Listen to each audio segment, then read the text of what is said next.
Hola a todas, bienvenidas al podcast de Psicólogas para Psicólogas, un podcast de EUNIP, la Escuela Universitaria de Psicoterapia Integradora. Hoy estoy con una persona que ahora justo antes, entre bambalinas, le decía, qué bien tenerte por aquí y poder disfrutar de una presencia como es la tuya. Y estoy segura de que a muchas de vosotras, que también lo conoceréis como hacía yo, os hace ilusión o agradecéis que esté por aquí para hablar de un tema que es súper interesante. Como todos, ¿no? Porque creo que en todos los episodios digo, este tema es súper interesante, pero ahora veréis el por qué decimos esto. Pero bueno, antes de nada quiero dar la bienvenida a esa persona invitada que hoy nos acompaña. Él es Manuel Hernández Pacheco. Bienvenido al podcast Muchas y qué gracias. bien tenerte por aquí. Bueno, muchas gracias. Un honor, Isabel. Vale, pues nada, gracias también por cedernos parte de tu tiempo, parte de tu energía. Y bueno, quizá si hay alguna de vosotras, de las personas que nos están escuchando, que forma parte de la suscripción de UNIP, quizá ya visteis su formación, porque hace un tiempo Manuel hizo una formación sobre el modelo Parcube dentro de UNIP y nada, recordaros que dentro de la suscripción podéis acceder tanto a los seminarios en diferido, de forma gratuita, evidentemente, como también a todos los casos clínicos y formaciones que van saliendo, incluido el de Manuel. Así que ahí lo tenéis para, bueno, friendly reminder de esas cositas que ofrecemos como una biblioteca enorme, ¿no? de formaciones. Y hoy Manuel se pasa por aquí, por el podcast y no solo por las formaciones, para hablar de la intervención en TOC. Y creo que es súper interesante, Manuel, porque no sé cómo lo ves. Si quieres, ahora en la primera pregunta empezamos un poco a hablar de la conceptualización de esto. Pero al igual que con otras muchas problemáticas de la salud mental, hace falta un poco de actualización sobre qué es realmente el TOC, porque siento que el paradigma pues tiene que ir cambiando, ¿no? A medida que avanzan los estudios Bueno, clínicos. Dime. yo te voy a contar algo. Yo lo que soy realmente especialista universitario es en urbanismo. Sí, yo soy biólogo, soy psicólogo y tengo un máster de urbanismo y ordenación del territorio. Entonces, todos los modelos todo lo que yo aplico en psicología lo aprendí en ese máster. Ah, fíjate. Claro, porque tú imagínate que tienes una ciudad y tú tienes ahí una población y esa población no tiene vivienda, y tienes que construir viviendas, pero tienes que proteger un espacio y al mismo tiempo esa familia van a tener que llevar a su hijo al colegio y van a Vale. necesitar crear equipamientos. Tal. Entonces el cerebro funciona igual, es decir, funciona en un sistema donde tenemos estructuras biológicas distintas, núcleos evolutivamente diferentes, pero además le suman las experiencias personales de cada uno, que hacen que cada uno, esos núcleos cerebrales, actúen Vale. en una forma u otra. Claro, ¿qué ocurre? Si tú basas tu percepción sobre el TOC o sobre cualquier enfermedad, trastorno alimenticio que hablábamos antes, o sobre depresiones, y basas solamente en una pequeña parte de Ujú, lo que está ocurriendo, al final, por ejemplo, te puedes enfocar solo en el síntoma y el ujú. tratamiento se va a enfocar en el síntoma. Claro, yo me paso el 80% de mi modelo es entender qué función cumple ese síntoma, tanto a nivel biológico, de por qué ocurre, como a nivel fenomenológico de por qué la persona necesita hacer ese tipo de conductas, porque si no fueran funcionales o no hubieran sido funcionales en algún momento, pues no se repetirían. Exacto. Entonces, esto cambia radicalmente el paradigma de cómo enfocamos la psicología y cómo enfocamos la psicopatología y cómo enfocamos el tratamiento. Por lo tanto, primero sería entender las necesidades de ese cerebro, las necesidades de esa persona y a partir de ahí, entendiendo esas necesidades, empezamos a construir la terapia. Ujú. Porque si no, nos Totalmente. encontramos con lo que ocurre en España, que si no hay planeamiento, después vienen los problemas, ¿no? Ujú. Insisto, el Totalmente. 80% total. Y entonces, los modelos terapéuticos, como tú decías antes, imagínate que todavía fuéramos en un coche de manivela. Claro, ahora ya estamos hablando de coches que van sin conductor. Pero la psicología, en mi opinión, tiene dos grandes problemas. Uno, que nos quedamos demasiado con el referente, con el gurú, y entonces creemos que eso es lo que hay que hacer porque me lo ha dicho alguien que da Parcube, o alguien que da MDR, o alguien que hace psicoanálisis. Y dos, que la psicología proviene de la filosofía y en parte también de la religión. Claro, tú no puedes ser musulmán y judío a la vez, o cristiano y, y luterano al mismo tiempo. Y en la psicología ocurre igual. Si tú eres cognitivo-conductual, entonces ya no puedes hacer psicoanálisis, o si haces MDR, pues entonces ya no puedes hacer otra técnica. Me parece una barbaridad, me parece aberrante, porque el ser humano es complejo y por lo tanto vamos a necesitar tratamientos complejos que acojan muchas técnicas, que tengamos muchas herramientas Ujú. para poder ayudar a la persona.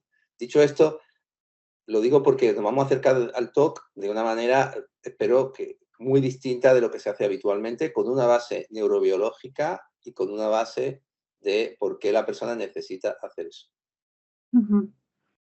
Y me encanta que sea así, porque creo que uno de los errores en la conceptualización del TOC, además de otros cuadros clínicos, es el tratar de eliminar el síntoma, ¿no? Y de cogerlo como lo único observable y desde ahí poder diseñar esa intervención. Y siento que es un error tremendo porque siento que si actuamos solo desde ahí, si la intervención está dirigida a paliar o a eliminar o erradicar como si fuera una anestesia, ese síntoma, ¿no? Esa obsesión, esa compulsión, aparecerá otra sintomatología diferente construida justo para Fíjate, defendernos, ¿no? De aquello que imagínate que nos vas al ocupa. médico y tienes fiebre y el médico te da un antipirético. Si tienes un virus, Ujú, pues a los 3 días estarás bien.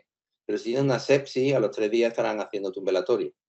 total. Claro, hay que observar primero qué está ocurriendo y después empezamos el tratamiento. No basamos solo en el síntoma, porque podemos Ujú, encontrarnos. Ahora bien, dicho esto, en mi modelo, en Parcube, el síntoma es una estrategia de control fallida. Es ujú, decir, yo tengo ansiedad, sí, y puedo tener una ansiedad, me siento mal, tengo 15 años y tal, voy, como, me doy un atracón y el atracón me alivia la ansiedad un rato. Después me siento culpable, quiero vomitar. O, vamos a empezar ya con el TOC. No soporto a mi madre, no puedo controlar lo que hace mi madre, pero sí puedo controlar lo que como. Y tengo ujú, anorexia, que es un TOC, ¿bien? Que es un miedo, tengo un miedo a engordar, ¿sí? Y entonces empiezo con compulsiones, que es mirar cuántas calorías como, a qué horas como y demás. Bien, entonces esto nos lleva también a otra cosa. El TOC es adaptativo. Está bien tener la casa limpia, está bien controlar lo que comemos y está bien no, no infectarnos. El problema es cuando eso se convierte en algo patológico porque está en exceso. Por lo tanto, ujú. en mi modelo, en el Parcube, por cierto, que he escrito un libro del tema, así que si os interesa podéis leerlo y espero que os guste. Seguro que os va a gustar más que a mí, porque yo los libros, cuando ya los tengo, los mando, como yo digo, a la universidad, no quiero saber nada de ellos. Entonces, el TOC cumple una función. El síntoma cumpliría una función de evadir algo que me está molestando, evadir una ansiedad, pero claro, cuanto más hago el TOC, más adicto me vuelvo a hacerlo, porque está relacionado con la dopamina, como veremos luego, pero al mismo tiempo evito poder pensar que no soporto a mi madre, o que me siento que he fracasado en mi vida, o que tengo rabia con mi padre, pero no se la puedo expresar. Y la paradoja es que cuanto más hago el TOC, más adicto me hago al síntoma, pero más evito la base del problema real. Y por lo Ujú, tanto, en mi opinión, el tratamiento debe ser integral. Debo trabajar el síntoma, por supuesto, prevención de respuesta, anticipación, tal, pero también debo trabajar esa emoción primaria que subyace detrás, que es la que estoy tratando de evitar haciendo el TOC. Y esto ujú, vale para toda la psicopatología, ¿no? totalmente. Y antes de seguir un poco por esa línea, que ahora veremos con más detenimiento todo lo que tiene que ver con la neurobiología, con la intervención, creo que también está bien que dediquemos un pequeño espacio a hablar, si te parece, Manuel, de lo que entendemos por TOC, ¿no? Porque aunque las personas que nos están escuchando son psicólogas, psicólogos, creo que no está de más, ¿no? Que hablemos un poco de qué entendemos. Un problema muy grave, y es que la psicología funciona con entelequia, funciona con estructuras que creamos de diagnóstico o de descripciones que están basadas en lo que observamos. Entonces, claro, dependiendo a qué psicólogo le pregunte, te va a dar una descripción distinta del apego. Y no es Ujú, que uno tenga razón o no, es que te da la descripción que él conoce, pero también es basado en su modelo terapéutico. O sea, ujú, Bowlby era psicoanalista, pero después llegaron muchos que eran cognitivo-conductuales. Y a los compañeros los volvemos locos. Y sí, me ujú. parece bien definir un poco de qué estamos hablando, porque la descripción que yo pueda dar del TOC a lo mejor puede ser distinta de la que pueda tener otra persona. Que no digo que esté equivocada, simplemente que es distinta. Las margaritas son las mismas en Japón, en Estados Unidos y en África. Pero las descriptores sobre diferentes tipos de trastornos son completamente distintos dependiendo de qué escuela esté. Entonces, claro, esto complica mucho el proceso, sí. Sí, y yo creo que cada una de nosotras, como personas y como profesionales de la psicología de salud mental, tiene su propio mapa, ¿no? Un mapa construido en base a la formación que has recibido, en base a las lecturas en las que has dispuesto tu tiempo, también en base a la experiencia que has tenido y en base a aquellas herramientas con las que más cómoda te puedas sentir. Claro. Pero bueno, yo creo que también el mapa que una tiene puede enriquecer el otro, ¿no? Y creo que en este podcast tampoco, o en este episodio en concreto, no vamos a decir verdades absolutas, más allá de lo que sí que pueda ser No contrastable o es empíricamente probable, verdad ¿no? la psicología, ya te digo yo que no. Quizás la Exacto. física y creo que tampoco. El TOC sería un trastorno donde hay una obsesión, hay un miedo y hay una compulsión que trata de aliviar ese miedo. Es decir, tengo algo mental y hago una compulsión, algo que me alivie ese miedo, ¿sí? La compulsión puede ser física, tengo miedo de infectarme y me lavo las manos, pero la compulsión también puede ser mental. Por ejemplo, tengo miedo de quedarme solo y entonces voy a empezar a pensar lo que puedo hacer el fin de semana para no quedarme solo, pero es que resulta que estoy en un lunes y el fin de semana pues va a ser el sábado. Entonces el TOC sería un miedo con una acción compensatoria que alivie ese miedo. Pero claro, como decía antes, cada vez que alivio el miedo, me siento un poquito mejor, genero dopamina y como todos sabemos, la dopamina es superadictiva, está relacionada con la cocaína, y por eso, para mí, el TOC es una adicción al pensamiento. Cada vez que anticipo, me siento un poquito mejor, pero claro, pero ¿qué ocurre? Que cada vez que anticipo y empiezo con el easy, y si mi amigo no puede quedar, y si me cancelan el fin de tal, y si no me lavo bien las manos, y si he comido un poco de más, entonces entro, la amígdala se activa, simplificando mucho, y empiezo a tener más miedo. Y entonces hago lo mismo que hacía antes, que es anticiparme, o hacer la compulsión de lavarme las manos, y en todo un proceso donde la dopamina, que además va siempre de la mano de la adrenalina, que activa el sistema, hace que yo tenga más ansiedad y que tenga que hacer más compulsiones para poder aliviar el malestar. Dos cosas importantes. Hay otro tipo de TOC, que es la fobia al impulso, o fobia de impulsión, que es un miedo a hacer algo. Tengo miedo de abusar de mi sobrino, tengo miedo de tener que tirarme por un puente, o tengo miedo de coger el coche y tener que saltar por otro. Es parecido al TOC, pero no es igual. El TOC es algo que yo tengo que hacer para tener control. La fobia al impulso, tengo miedo de ser yo quien pierda el control. Muy importante, porque el tratamiento es el mismo, pero la forma de que la persona hace las cosas es completamente distinta. A veces se dan las dos. Y ampliando un poquito lo que es un TOC, por ejemplo, la anorexia es un TOC. O los celos es un TOC. O sea, TOC no es solamente, perdón, lavarme las manos, porque creo que me he infectado, o mirar en... La hipocondria es un tipo de TOC, los celos son un tipo de TOC. Y hay que entender que el TOC biológicamente, en cierto grado, es adaptativo, está bien. Sí, está bien lavarme las manos, está bien, pues, si tengo sospecha que mi pareja me engaña y no estoy en una relación abierta, decir, oye, pues voy a comprobarlo. O está bien tener cuidado con la salud.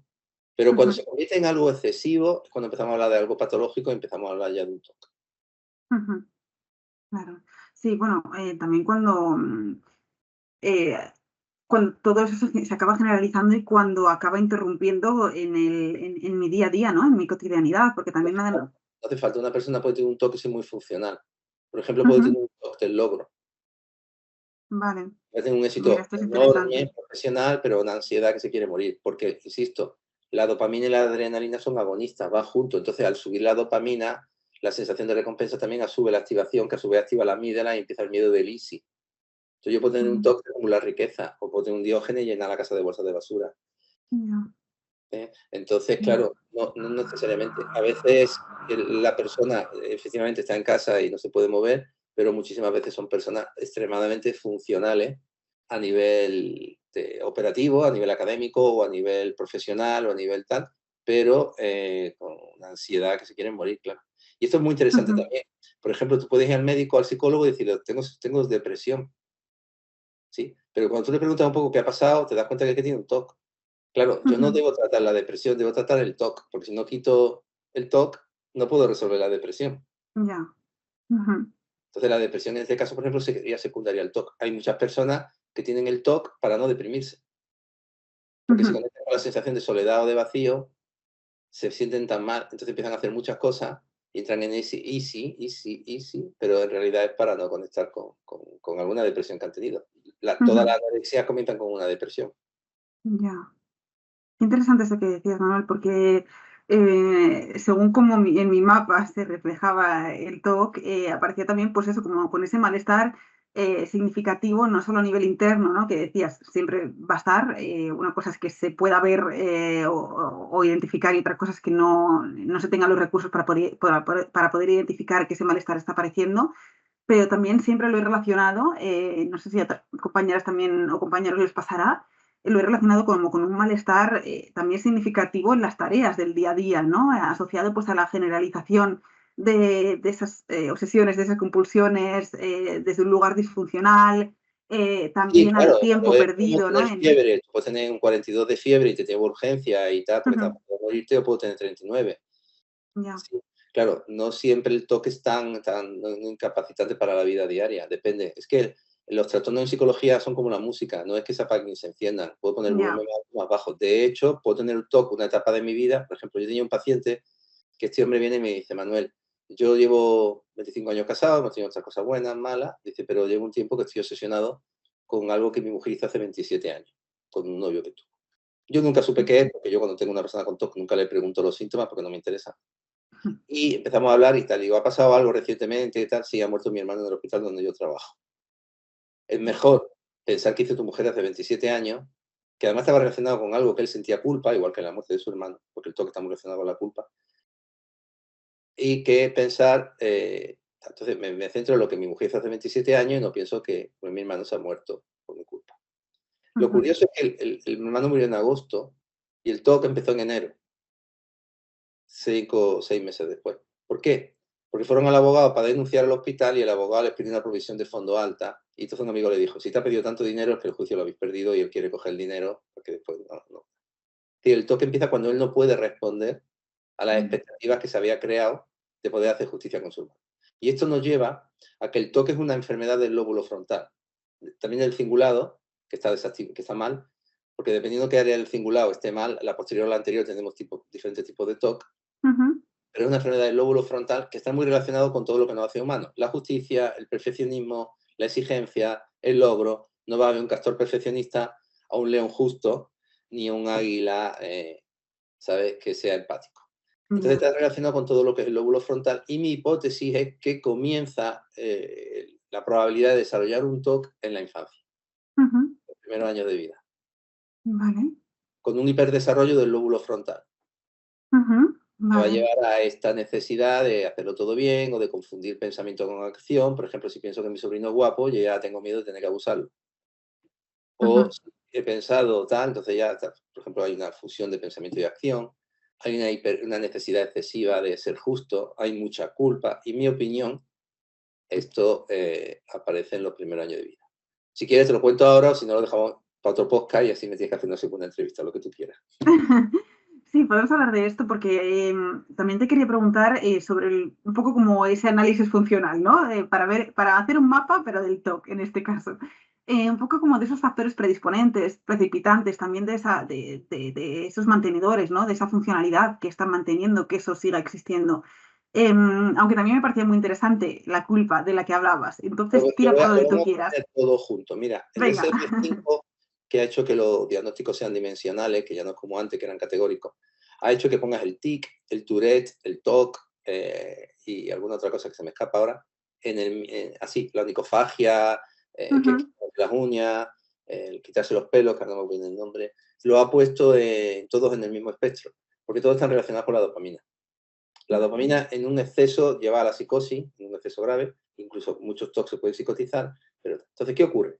Mi hipótesis es que los niños cuando son pequeños, algunos nacen con más dopamina, pero si los padres son muy exigentes, son muy perfeccionistas o hay mucha depresión o lo que sea, el niño va a sentir mucha rabia, va a sentir mucha ansiedad.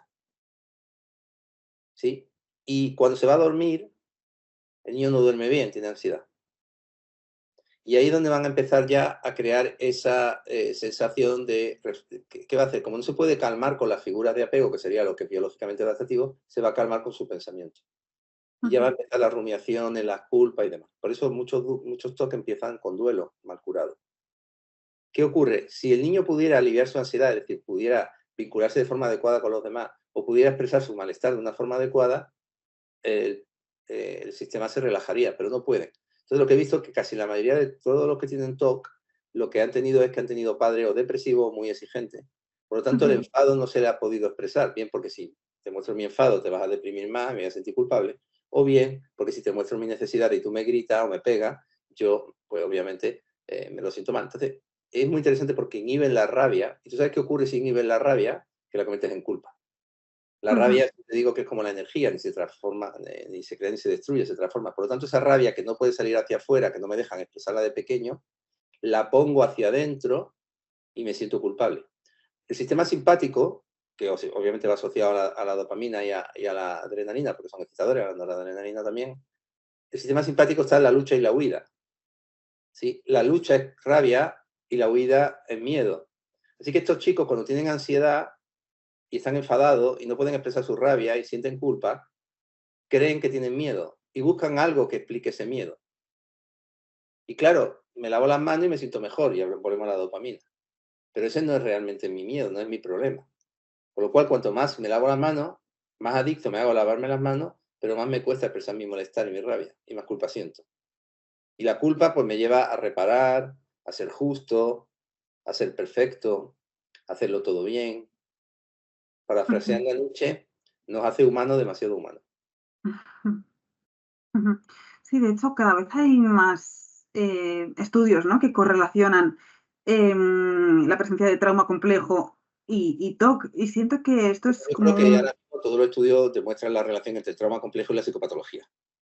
Esto también es así. Múltiples formas, porque lo interesante es que generalmente las chicas cuando en la adolescencia tienen problemas, mucha ansiedad, porque no consiguen relacionarse, porque claro, en la infancia, ¿dónde aprendo cómo relacionarme con los demás? En la infancia. Cuando llego a la adolescencia, ya no es prioritario relacionarme con mis cuidadores, ahora lo prioritario es relacionarme con mis iguales, con los otros adolescentes. Pero claro, si las estrategias que tengo de la infancia no son adecuadas, en la adolescencia tampoco lo van a ser.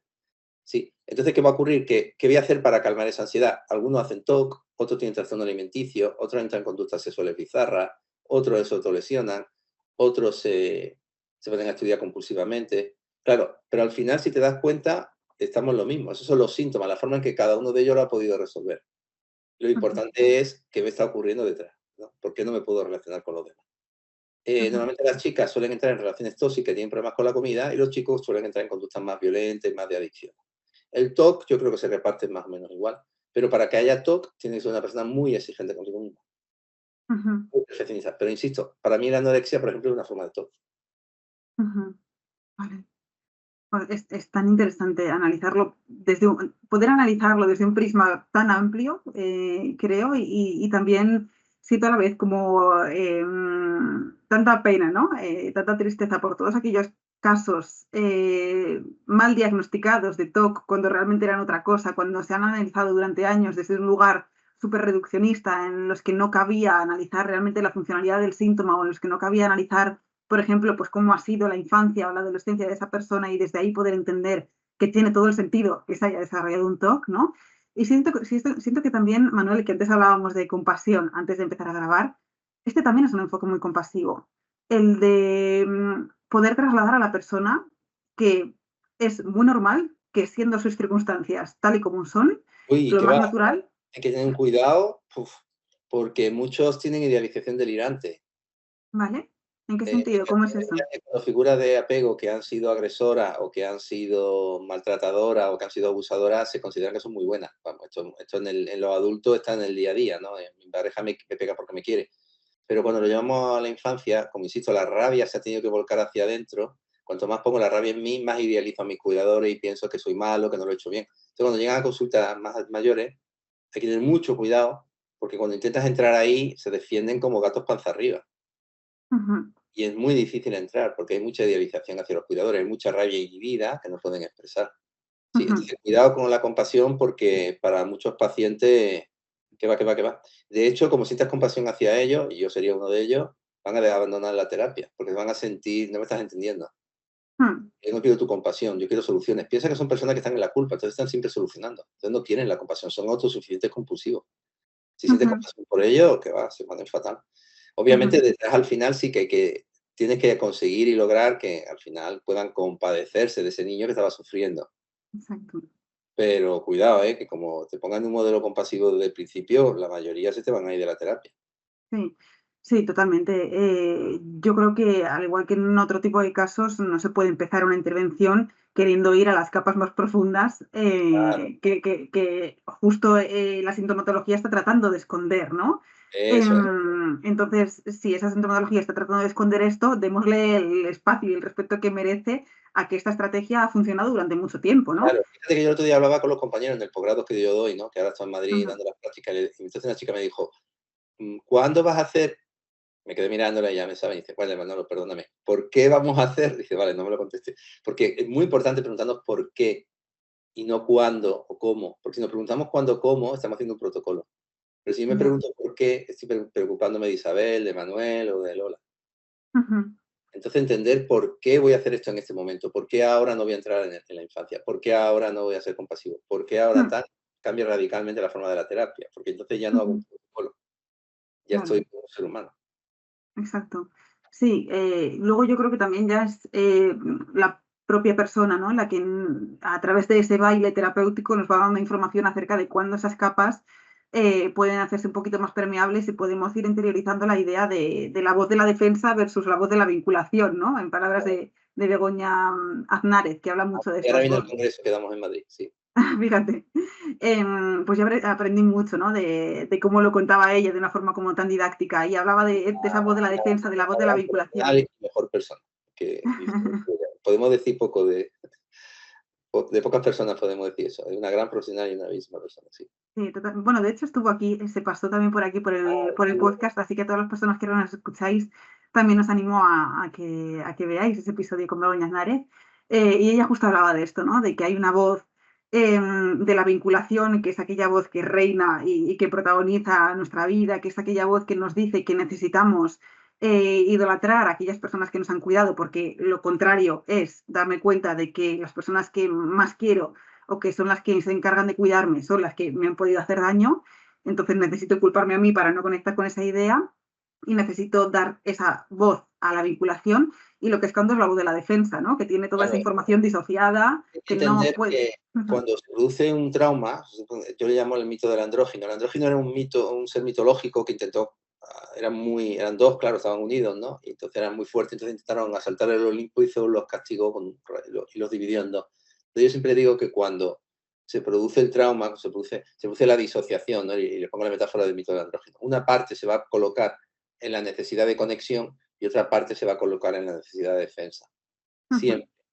Y cuanto más separados estén uno y otro, más disociación va a haber. Y una parte puede estar intentando vincularse a cualquier precio, que es una dependencia emocional o una parte puede estar protegiéndome de que me vincule a cualquier precio. Y esto es más pues, típico del TOC. En el TOC no me vinculo, pero al mismo tiempo te idealizo. Entonces puedo estar contigo, pero no tengo que enfrentarme a conectar contigo. claro. Pero claro, pago un precio altísimo.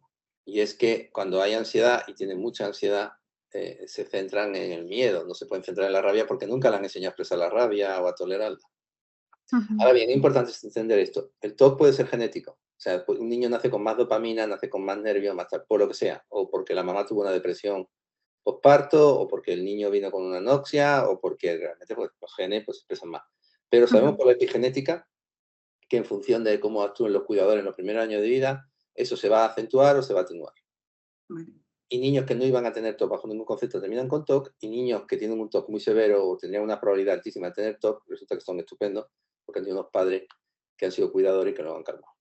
Ujú. Bueno, el gran papel del ambiente en la forma en la que nos acabamos desarrollando. Claro, que eso tiene 20 años. Yo es que ya soy mayorcito, tú eres muy joven. Pero cuando estudiaba biología, a nosotros nos decían que un gen expresa una proteína. Se gastaron millones de dólares en conseguir el mapa genético. Ya se sabe que el mapa genético no vale para nada porque se encontraron de bruces con la epigenética. Claro, el ambiente. Fíjate que hemos criticado tanto a Lamarck toda la historia, ¿no? Por simple Darwin, y ahora resulta que Lamarck también tenía razón. 300 años más tarde. Y yendo, Manuel, un poco, bueno, nos vamos a dejar muchas cosas en el tintero, como sabemos y como siempre, digo, pero ¿cómo hacemos una Claro, ¿cuál intervención es el con... tratamiento? Ya tengo el Exacto. diagnóstico, ¿vale? Ya sé la ciudad que tengo, que va a venir un montón de inmigrantes, que va a ser un sitio de veraneo, qué tal, qué hago, ¿no? ¿Cómo intervengo? ¿Cómo organizo? Bien. Nosotros en Parcube trabajamos a dos niveles. Un nivel presente, por supuesto, todo lo que es cognitivo-conductual, sistémica, tercera generación, lo que queráis. Donde obviamente los síntomas hay que aliviarlos, hay que conseguir tal, hay que ayudarlas a que tengan asertividad, hay que frenar las compulsiones, que no las hagan. A lo mejor le pongo un reloj y digo, bueno, pues me he ducharte 30 minutos, solo puedes 4. Cuando salga afuera, claro, te va a venir mucha ansiedad porque tu cerebro es adicto, es como quitarte una droga, pero tienes que tolerarlo. En ese momento va a ser muy difícil, te ayudas con medicación o tal. Hay que mandarlo al psiquiatra a veces, que se ponga sertralina, en fin, que sea. Pero en el otro aspecto lo que vamos a trabajar es con esa necesidad o con esa falta de poder expresar la rabia.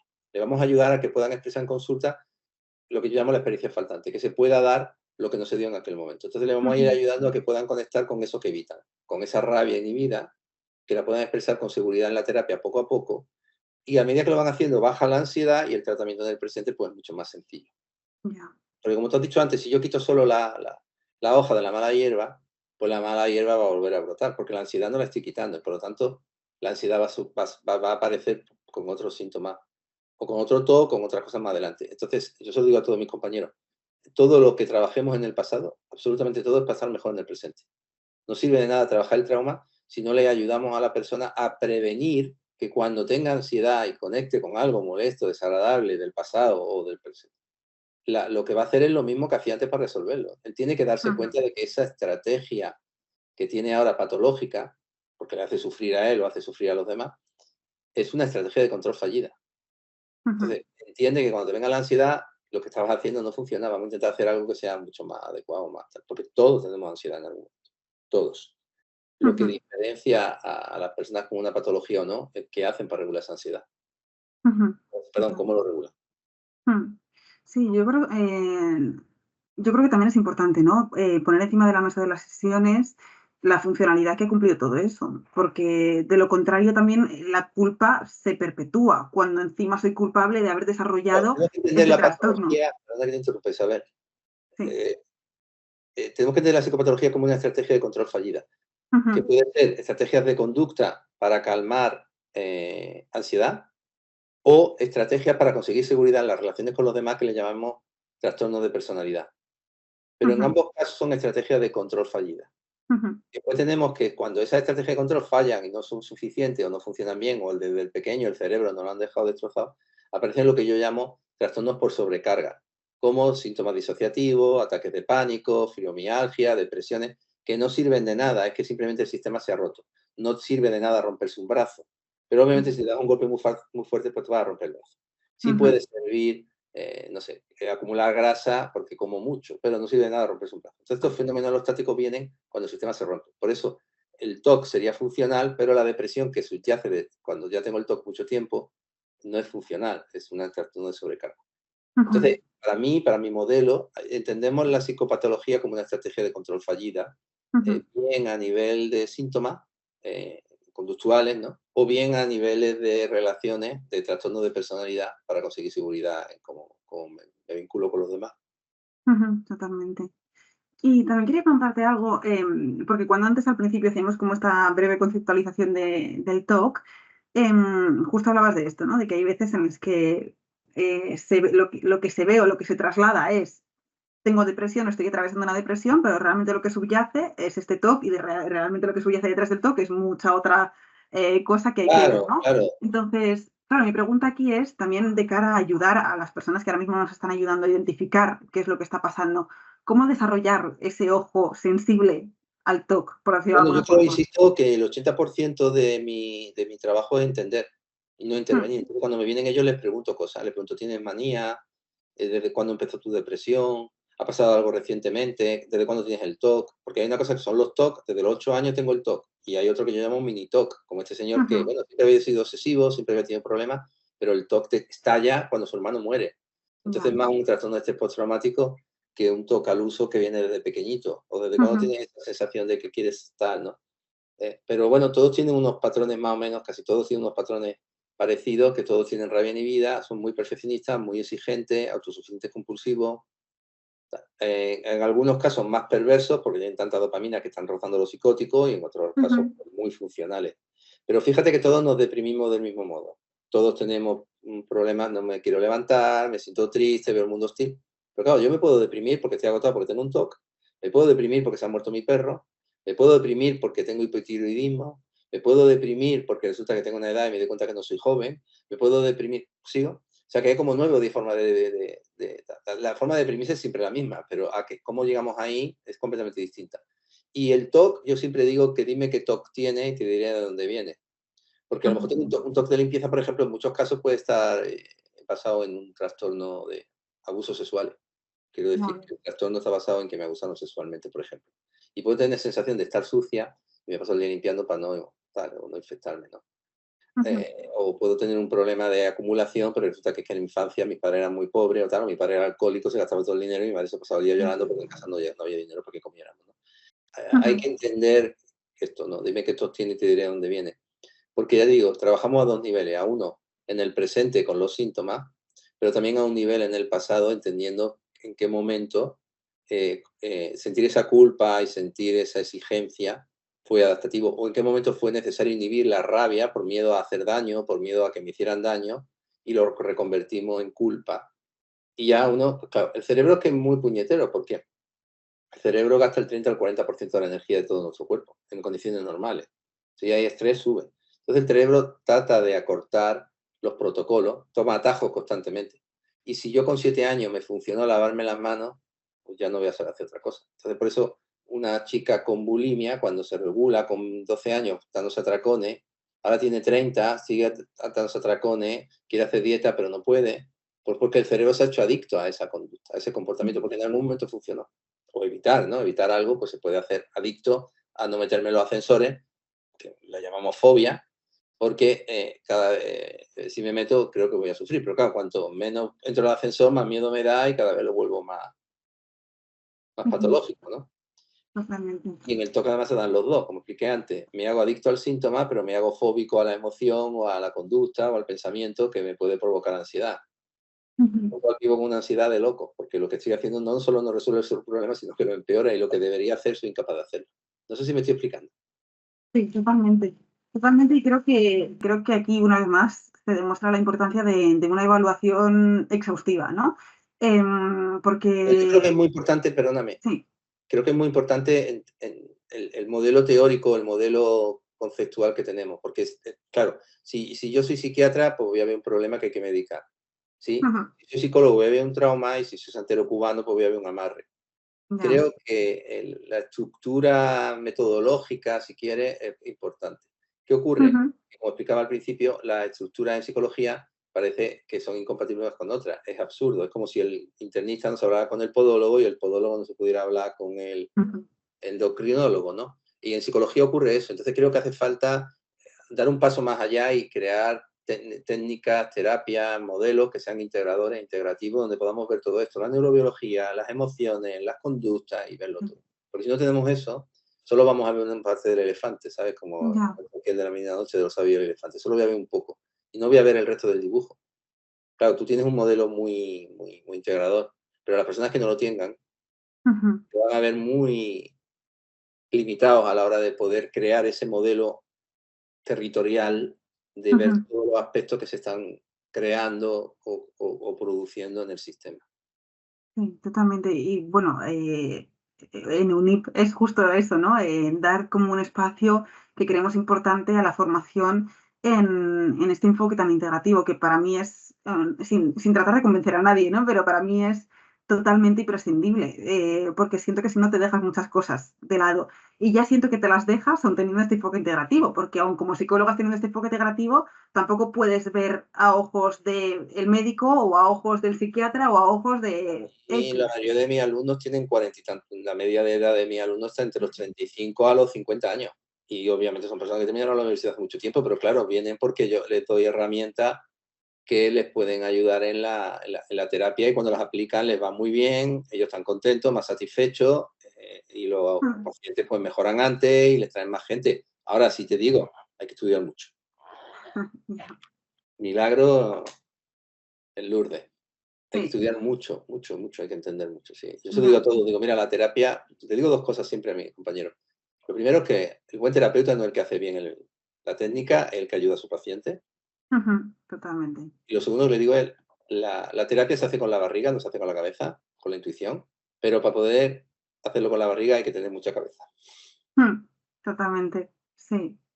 Además de esas bases que ya sabemos, necesarias, pero a veces no suficientes, que es ese interés genuino en lo que la otra persona es y en lo que la otra persona le ha traído hasta aquí. Sí. Porque si no existe ese interés, puede haber mucha formación, pero no me va a llevar a ningún lado, ¿no? Porque yo no estoy queriendo, no me estoy interesando en ver realmente a la otra persona. Pero a la vez, si solo tengo este interés, pero me falta como ese conocimiento acerca de dónde dirigir la intervención también, pues, flaco favor me está haciendo Bueno, a el ese problema es interés, que ¿no? si no Entonces, sé a dónde voy, puedo acabar la mitad de exacto. ninguna parte, ¿no? Pero claro, dentro de, te digo, todos nos deprimimos igual, Mm, pero cada depresión es distinta, ¿no? Decía Tolstoy, ¿no? Todas las familias son iguales en su alegría, pero cada una es diferente en su desgracia, ¿no?